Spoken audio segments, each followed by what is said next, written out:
4장 1절에서 7절 말씀 좀 깁니다. 저와 여러분들이 한 절씩 교독하시고 마지막 7절은 같이 읽도록 하겠습니다.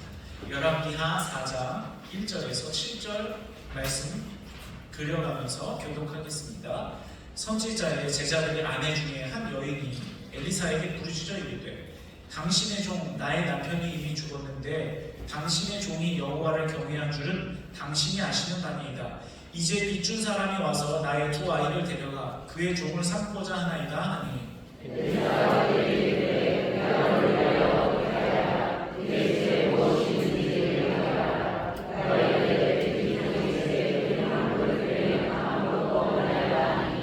이르되 너는 밖에 나가서 모든 이웃에게 그릇을 빌리라. 빈 그릇을 빌리되 족은 빌리지 말고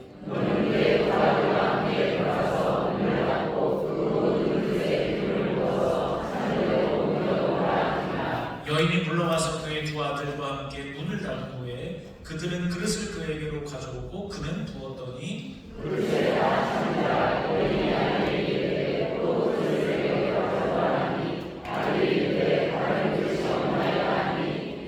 함께 있습니다. 그 여인이 하나님의 사람에게 나아가서 말하니 그가 이르되 너는 가서 기름을 팔아 빚을 갚고 남은 그릇으로 너와 내 두 아들이 생활하라 하였더라. 아멘. 하나님은 하나님의 사람의 부르짖음을 들으신다. 제목을 가지고 하나님 말씀을 전하도록 하겠습니다. 엘리사 기적 중에 여러 기적들이 있는데 그 중에 제가 가장 좋아하는 기적 중에 하나입니다. 하나님은 하나님의 사람의 부르짖음을 들으시고 그 가운데 응답하여 주시는 분인 줄 믿으시기 바랍니다. 어느 날 엘리사에게 한 제자의 아내가 울먹이며 찾아가요. 그리고 엘리사에게 부르짖으면서 간절히 흡수하기 시작을 합니다. 이때 당시에 선지자에게 부르짖었다는 것은 하나님께 부르짖은 거랑 똑같아요. 왜냐하면 선지자를 통해서 그 당시 사람들은 하나님을 만났기 때문에 그래요. 우리는 우리 안에 지금 예수 그리스도의 구원과 하나님의 성령께서 찾아와 주시기 때문에 우리는 언제든지 원하기만 하면 하나님께로 갈 수 있어요. 근데 이때는 구약시대 때는 그렇지가 않았습니다. 사람들이 지금처럼 누구나 다 가지고 있는 성경책도 없었고 하나님에 대해 잘 알지 못했어요. 그래서 하나님의 선지자를 통해 하나님을 만나는 것이 아주 일반적이었습니다. 그래서 선지자 엘리사를 찾아왔다는 것은 하나님께 찾아와서 부르짖고 간구했다는 뜻입니다. 그 간구의 내용을 보니까 참 안타깝습니다. 그 내용을 함께 보면 선지자의 제자들의 아내 중 한 여인이 엘리사에게 부르짖어 이르되 당신의 종 나의 남편이 이미 죽었는데 당신의 종이 여호와를 경외한 줄을 당신이 아시는 바니이다. 이제 빚준 사람이 와서 나의 두 아이를 데려가 그의 종을 삼고자 하나이다 하니 수련 선지자죠. 선지자의 제자니까 수련 선지자였을 것입니다. 근데 이 수련 선지자가 어떤 이유인지는 잘 모르겠지만 먼저 세상을 등졌어요. 그리고 나서 그 아내가 두 아들과 함께 찾아왔는데 왜 찾아왔느냐 하면 빚을 진 것 같아요. 이 빚을 같이 그 남편과 있을 때 빚을 졌는지 아니면 그때 당시는 여성의 사회활동이 허락이 되지 않았습니다. 그렇기 때문에 일자리도 없고요. 취업하려고 해도 취업을 할 수가 없어요. 그래서 이 여인이 두 아들과 함께 살려면 어쩔 수 없이 누군가로부터 빌려서 먹고 사는 것 외에는 방법이 없었어요. 구걸을 하거나 빌리거나 다른 방법이 없습니다. 그래서 빚을 지었을 것이다 라고 생각이 됩니다. 어쨌든 빚을 지어서 이제 그 빚준 사람, 채권자가 찾아와서 빚을 달라고 요청을 하는 거예요. 그런데 갚을 게 없는 거예요. 아무것도 없죠. 수련 선지자 제자의 가정이 뭘 가진 게 있었겠어요. 갚을 것이 없으니까 그 채권자가 뭘 요구를 했냐면 이 여인의 두 아들, 그들을 조음으로 삼겠다. 그렇게 이야기를 해요. 참 안타까운 상황이에요. 이 모습을 보면 그 당시가 얼마나 영적으로 어두워졌는지를 알 수 있습니다.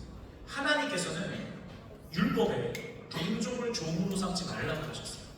엄중하게 명령하셨습니다. 그런데 그런 말도 종으로 삼아버리겠다는 거예요. 더군다나 선지자의 아들들이잖아요.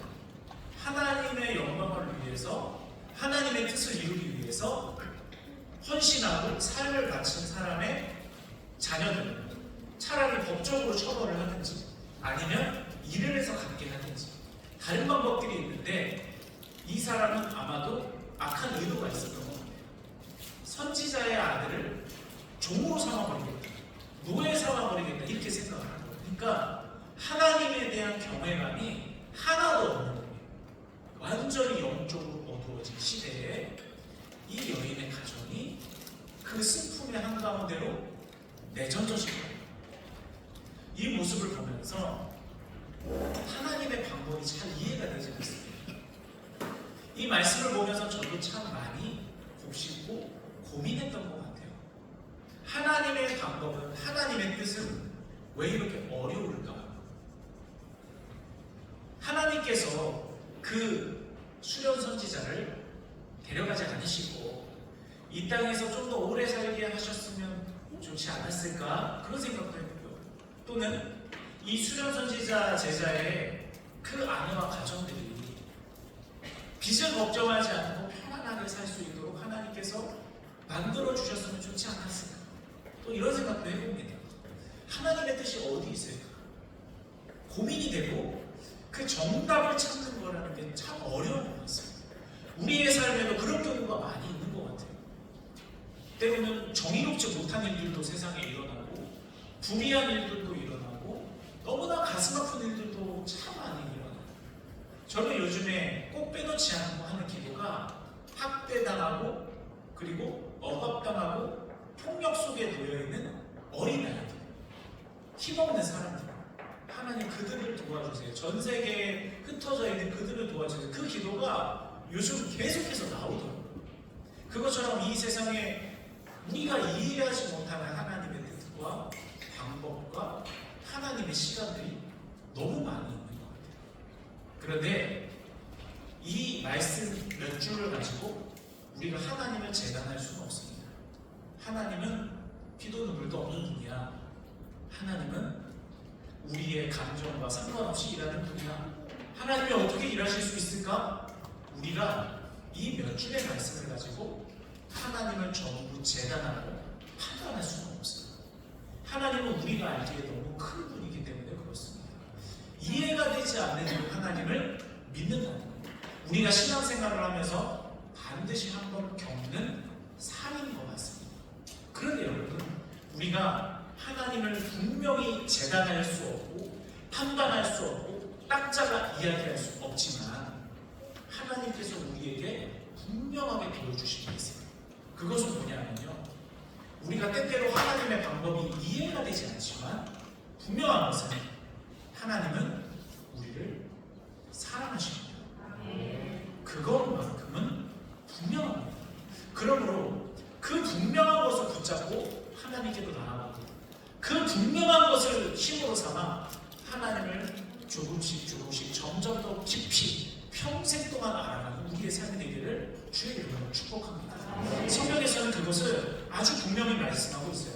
로마서 5장 7절에서 8절 말씀을 같이 한 목소리로 읽어보겠습니다. 시작. 의인을 위하여 죽는 자가 쉽지 않고 선인을 위하여 욕망이 죽는 자가 꼭 있거니와, 우리가 아직 죄인 되었을 때 그리스도께서 우리를 위하여 죽으시고 하나님께서 우리에 대한 자기의 사랑을 확증하셨느니라. 아멘. 확증하셨어요. 만약에 하나님께서 그냥 성경 말씀으로만 또는 그냥 음성으로만 내가 너희들을 얼마나 사랑하는지 아니? 이렇게 말씀으로만 하셨다면 하나님을 잘 못 믿을 것 같아요. 근데 하나님은 말씀으로 하지 않으셨어요. 말씀하는 것과 더불어 그 말씀이 육신이 되어 이 땅 가운데 오셔서 우리를 위해 직접 십자가를 몸소 보이는 행동을 보이셨습니다. 우리를 얼만큼 사랑하는지 직접 증명하셨어요. 누구도 이 일을 제기할 수 없게 확실하게 보여주셨습니다.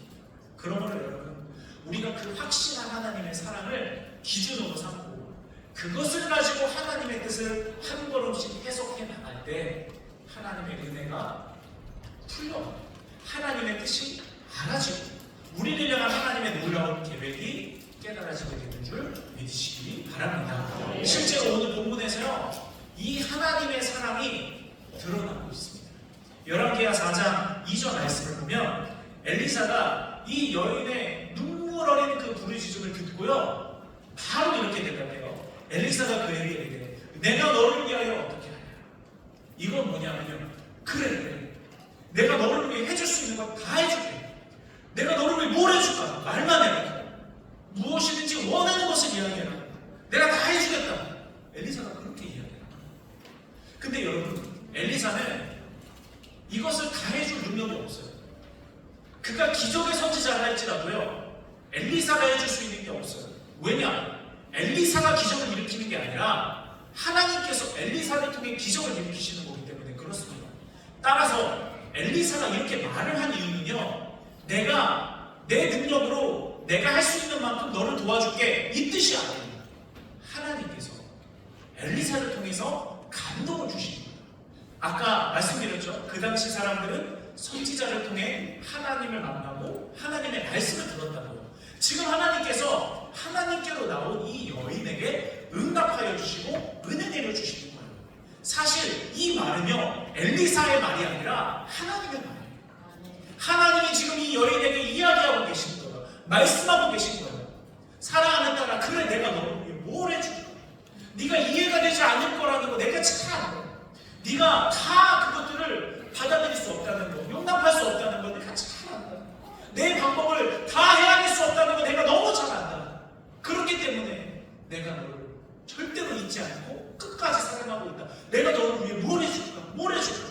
엘리사를 통해 말만 해라. 내가 너를 통해 다 응답을 하겠다. 이게 바로 하나님의 음성이고 하나님의 답변인 것입니다.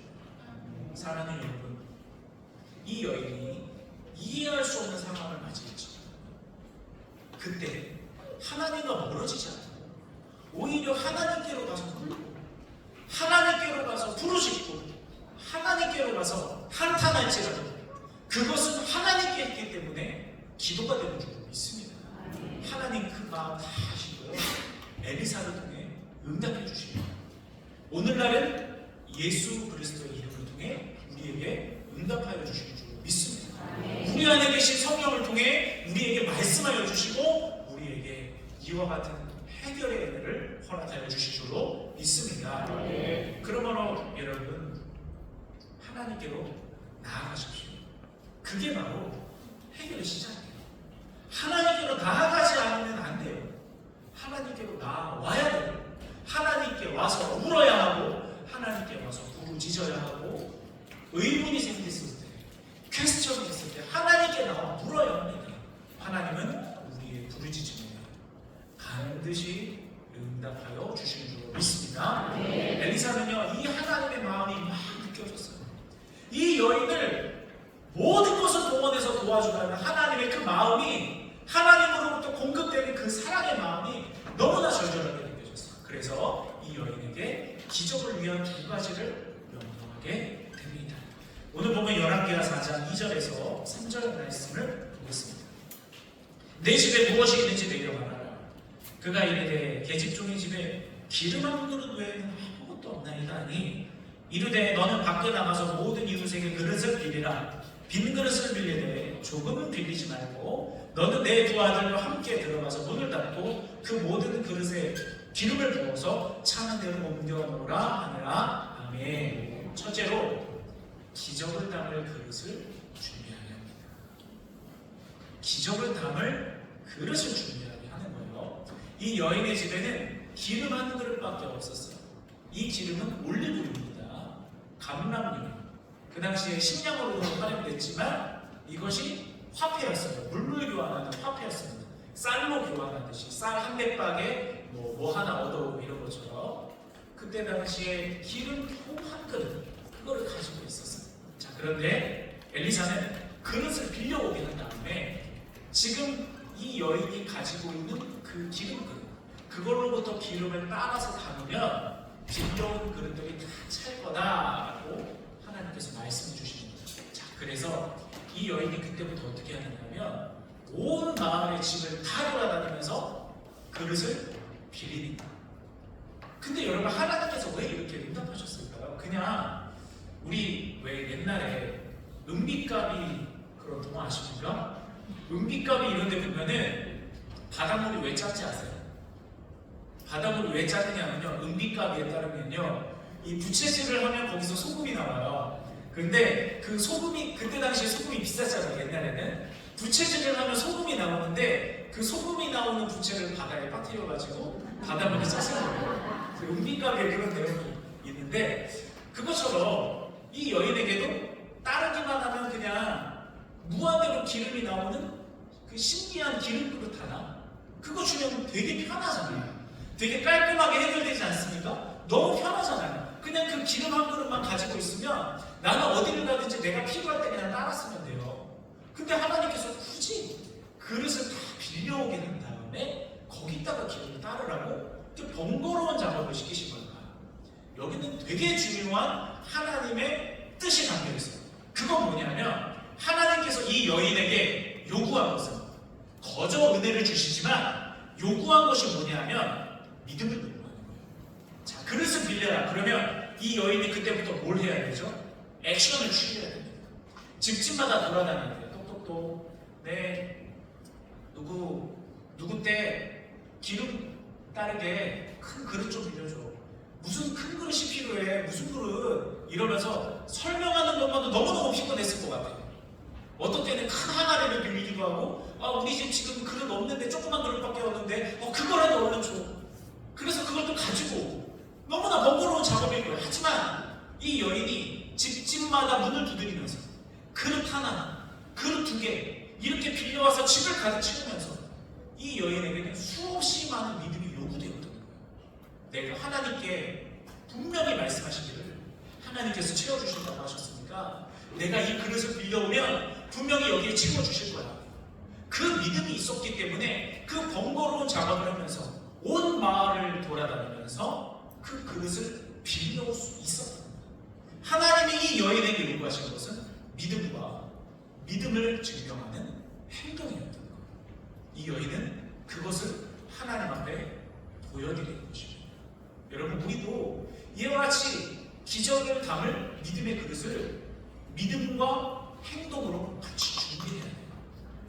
기도를 한다든지, 하나님께 나와서 예배를 한다든지, 하나님의 음성을 듣기 위해 성경을 본다든지, 내가 하던 일을 잠깐 중단하고 하루에 단 1분 정도라도 하나님을 생각하는 시간을 갖는다든지, 가족들에게 예수님에 대한 이야기를 한다든지, 중보를 한다든지, 사랑의 말을 한다든지, 어떻게든 우리의 삶에 뭔가 하나님을 기대하고 하나님 앞에 미리 소망하고 그것을 담는 믿음의 그릇을 준비해야 되는 줄 믿습니다.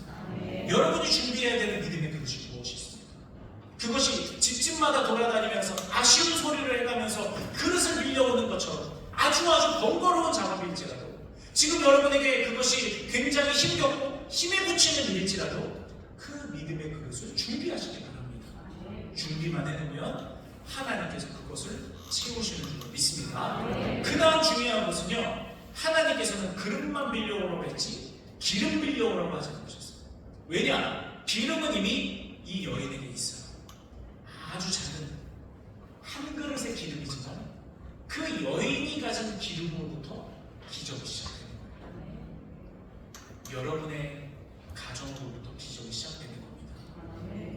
이미 여러분이 가지고 있는 그 가정으로부터 기적이 시작되는 거예요. 때로는 초라해 보일 수도 있고, 때로는 기적이 일어날 것 같지 않은 연약해 보이는 가정일 수도 있어요.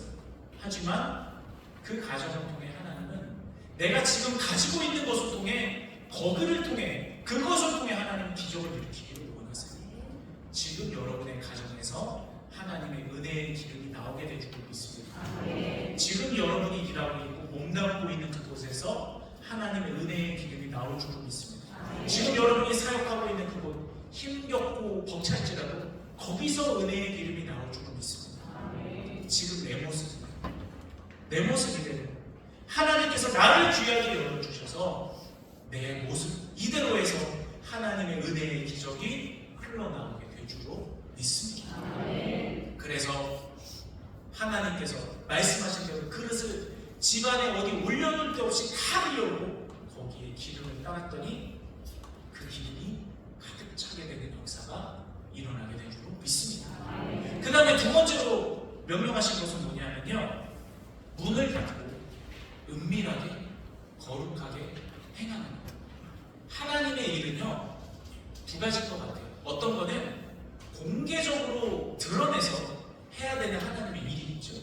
근데 어떤 거는요 잠잠히 하나님께서 주시는 약속을, 하나님께서 주시는 은혜를 내 마음 가운데 잘 갈구리해서 은밀하게 거룩하게 하나님께서 그것을 이루실 때까지 잘 간직하고 있는 기적도 필요합니다. 이 여인에게는 하나님께서 그렇게 하기를 원하셨다. 가짜 보석은 길거리에서 팝니다. 진짜 보석은 보석함에 담아두는 겁니다. 이 여인에게 주시는 하나님의 기적은 그런 종류였다는 거예요. 남들한테 다 까발리고 남들한테 다 구경거리로 만들고 그런 하나님의 기적이 아니라 하나님과 나 사이 분명한 약속을 하죠. 이 여인 혼자서 한 게 아니잖아요. 내 자녀들과 두 아들과 같이 마음을 같이 나와 내 자녀가 같이 하나님 바라보며 그것을 이루실 때까지 잘 갈구해서 하나님의 뜻이 이루어질 때까지 온전히 순종합니다. 그리고 나서 하나님께서 이루셨을 때, 그 기적을 이루셨을 때 그것을 거룩하게 조심스럽게 두려움을 가지고 하나님의 영광을 위해 자랑하는 것이죠.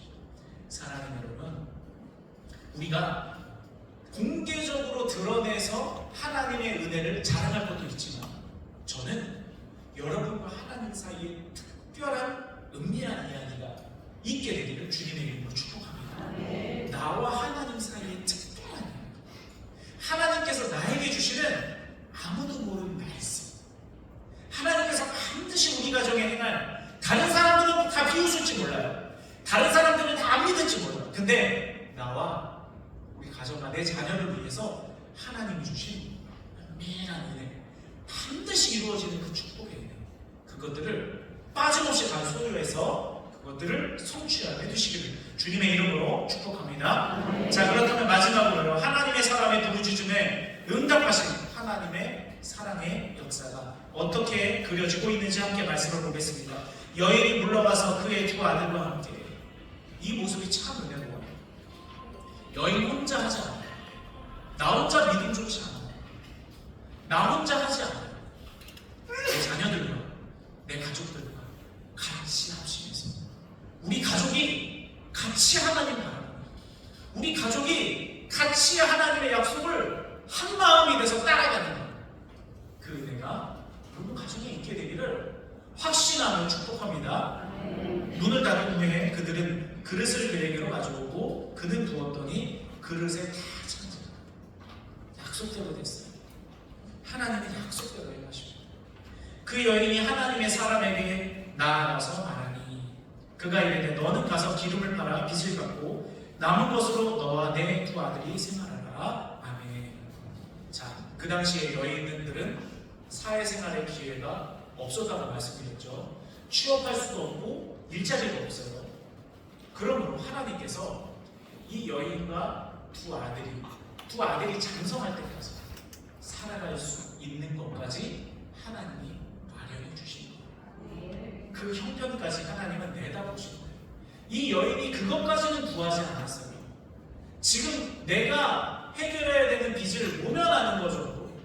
여인이 그것만으로도 너무나 감사해요. 근데 하나님은 그것만이 아니라 그 너머에, 왜냐하면 하나님의 뜻이 이해되지 않고 하나님은 분명히 이 여인의 가정을 사랑하시기 때문에 무엇이 있어야 되는지 아시기 때문에 어떤 은혜가 필요한지 아시기 때문에 나도 모르는 은혜를 하나님은 어떤 게 필요한지 아시기 때문에 미리 그것을 허락해 주신 것입니다. 하나님의 은혜의 역사의 결말은 이와 같이 결말집니다. 지금 내게처럼 내 힘으로 해결할 수 없는 커다란 문제를 해결하는 것을 넘어서서 앞으로의 일들까지도 하나님이 예비하여 주십니다. 하나님의 은혜는 일시적이지 않아요. 당장 이것만 모면하는 게 하나님의 은혜가 아니에요. 하나님의 은혜는 지속되고 더 풍성이 커지고 더 거대해지고 응답과 응답이 모여 더 큰 응답을 복합적으로 이루는 축복인 줄 믿으시기 바랍니다. 말씀은 결론 맺습니다. 사랑하는 여러분, 이 기적의 하나님은 여러분의 하나님이십니다. 우리에게 이 일을 행할 게 아니면 성경에 기록하지도 않았습니다. 우리에게 할 일도 아닌데 무한하게 우리에게 하신 일이기 때문에 기록하시는 거예요. 그리고 우리에게 믿게 하시는 것입니다. 오늘 여러분 믿음의 그릇을 준비하십시오. 이 미라클 서머 여름의 기간 동안 한 달 남았어요.